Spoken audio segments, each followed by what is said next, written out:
الحمد لله رب العالمين والصلاة والسلام على رسوله الكريم أما بعد فأعوذ بالله من الشيطان الرجيم بسم الله الرحمن الرحيم عن جابر قال قال رجل للنبي صلى الله عليه وسلم يوم أحد أرأيت إن قتلت فأين أنا قال في الجنة فألقى تمرات في يدي ثم قاتل حتى قتل متفق علیہ صدق اللہ و صدق الرسول الکریم۔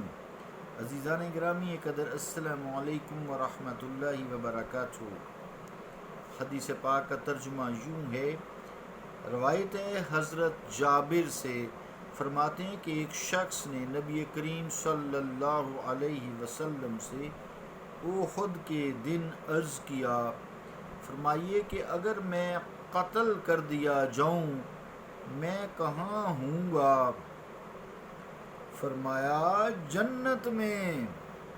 تو اس نے اپنے ہاتھ میں سے چھوارے پھینک دیے، پھر جنگ کی حتیٰ کہ قتل کر دیا گیا۔ مسلم و بخاری۔ اللہ اور اس کے رسول کا قول سچا ہے۔ عزیزان گرامی قدر، آج نیا باب جہاد کا، باب القتال فی الجہاد، یعنی جہاد میں جنگ، یہ ہم نے شروع کیا ہے۔ جہاد، غزوہ، قتال، یہ تینوں قریب المانی لفظ ہیں۔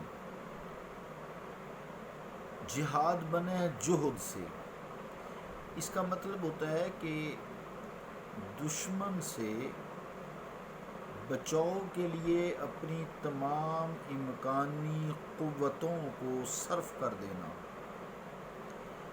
جو یعنی مشقت کرنا، سخت جسمانی، ذہنی، ہر لحاظ سے ہتھیار، جتنی ساری چیزیں آتی ہیں تاکہ دشمن کی حملہ سے بچا جائے، یہ جہاد کا معنی ہوتا ہے۔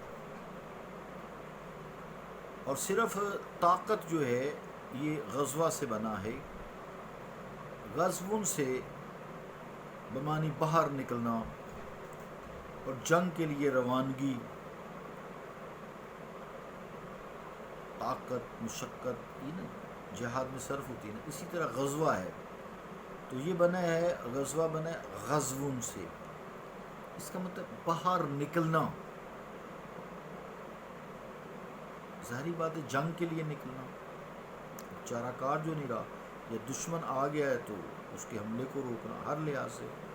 تو ویسے عرف عام میں غزوہ اسے کہا جاتا ہے جس میں رسول کریم علیہ السلام نے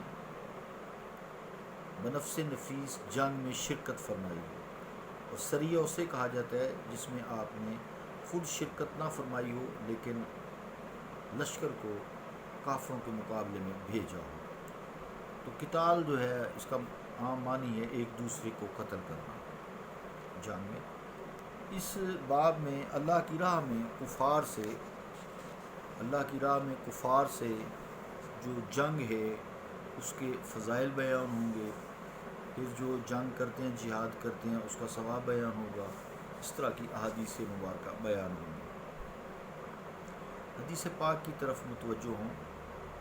ایک شخص آپ صلی اللہ علیہ وآلہ وسلم کے پاس جنگ احد والے دن آیا، کہنے لگا یا رسول اللہ صلی اللہ علیہ وآلہ وسلم، اگر میں کافروں سے جنگ کروں تو قتل کر دیا جاؤں تو میں کہاں ہوں گا؟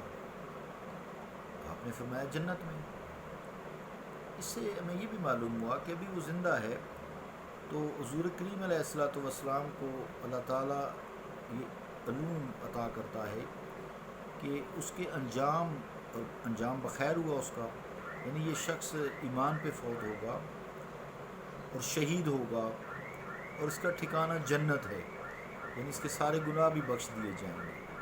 تو سارا اس کا انجام بتایا، بھی تم جنت میں ہوں گے اور اس اعلیٰ مقام میں ہوں گے جو شہیدوں کا مقام ہے، اس بات سے معلوم ہوتا ہے کہ یہ جو بزرگ ہیں ان کا خاتمہ یقیناً بالخیر ہوا ہے، کیونکہ رسول کریم علیہ الصلوۃ والسلام نے غیب کی خبر دی ہے۔ یہ جو غیب کی خبروں کے انکاری ہے نا، اللہ تعالیٰ نے کہا کہ یہ حدیث سے ہی سبق حاصل کر لیں۔ بہرحال میں اختلافی باتیں زیادہ نہیں کرتا، بہرحال سبق پکڑ لیں۔ آقا علیہ الصلوۃ والسلام آئندہ کی خبریں اللہ تعالیٰ کے اذن سے عطا کیے ہوئے علم سے بتاتے ہیں، اور اس کے تمام گناہوں کی معافی بھی ہوگی، یہ بھی خبر غیب ہے، ابھی وہ زندہ ہے، یہ اس کے نصیب میں بھی تھی۔ مراد یہ تقدیر کو بھی جانتے ہیں اور مقدر کو بھی جانتے ہیں کہ شخص کی مقدر میں ہے، آخرت میں کیا ہے، ابدی زندگی میں کیا ہے۔ بہرحال شہادت اس کے مقدر ہو چکی تھی جو آپ نے اس کو اطلاع دی، اس لیے ایسا ہی جواب دیا کہ بھی تم جنت میں جاؤ گے، تو شہید ویسے بھی شہید شہادت کے فوری بعد جنت میں پہنچ جاتا ہے، اس کی روح جنت کی سیر کرتی ہے، لیکن جنت کی نعمتوں سے لطف اندوز قیامت کے بعد ہی ہوگی، روز حساب کے بعد۔ اب وہ جو سائل ہے وہ چھوارے کھا رہا تھا، ہاتھ میں چھوارے پکڑے ہوئے ہیں، کھاتے کھاتے ذہن میں جوش آ گیا، سوال آ گیا، کر دیا۔ جیسے ہی شہادت و جنت کا جواب سنا، شہادت کا شوق اور جنت کا شوق اس کے دل میں موجیں مارنے لگا۔ جیسے ہی وہ موجزن ہوا تو چھوارے کہاں گئے، ختم، پھینک دیے۔ اب اسے تھوڑی سی زندگی بھی بہت بوجھ محسوس ہونے لگی، شہید ہو گیا، جنتی ہو گیا۔ بعض عزیزان گرامی قدر شارحین کا خیال ہے کہ یہ صاحب حضرت عمیر بن حمام ہیں، مگر یہ درست نہیں ہے، کیونکہ حضرت عمیر تو غزوہ بدر میں شہید ہوئے تھے، اور یہ چونکہ واقعہ بھی غزوہ احد کا ہے جیسا کہ حدیث میں مذکور ہے، تو یہ جو ہے وہ نہیں ہے، یہ کوئی شخصیت ہے جن کا نام معلوم نہ ہو سکا۔ اللہ رب العالمین ہمیں رسول کریم علیہ الصلوۃ والسلام پر پوری طرح ایمان لانے اور آپ کی اتباع اور اطاعت کرنے کی توفیق عطا فرمائے۔ وَأَطِیعُوا اللَّهَ وَأَطِیعُوا الرَّسُولَ، دو بتاتے ہیں۔ اللہ رب العالمین ہم پہ رحم فرمائے، کرم فرمائے، ہمیں دین کی صحیح سمجھ اور اس پر عمل کرنے کی توفیق عطا فرمائے۔ صلی اللہ تعالی علی رسول خیر خلقہ محمد وعلی آلہ وصحبہ اجمعین برحمتک یا ارحم